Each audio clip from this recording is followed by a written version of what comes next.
When we dissolve a solute into a solvent, there is an interplay between forces. Relatively strong solvent-solute interactions promote the process of dissolving. These interactions must overcome the solute-solute interactions and solvent-solvent interactions. This is why we say like dissolves like. For example, when we dissolve the ionic solid sodium chloride into water, the interactions between the water molecules and the ions should be very strong compared to the interactions between the sodium and chloride ions or between two water molecules. As a polar solvent, water has a partial positive and a partial negative. The partial negative is attracted to the sodium cations. The partial positive is attracted to the chloride anions. This is why polar solvents are generally useful for dissolving ionic compounds. In the process of dissolving, the cumulative effect of the water molecules being attracted to the ion allows the water molecules to remove the ion from the crystal lattice.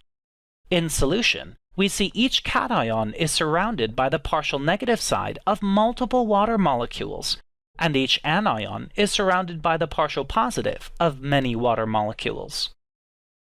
Soluble ionic compounds are strong electrolytes, producing cations and anions when dissolved in solution. A strong electrolyte can carry a current in solution by producing many ions when it's dissolved. The cations are attracted to the negative terminal, and the anions are attracted to the positive terminal. This movement of ions carries the current in solution.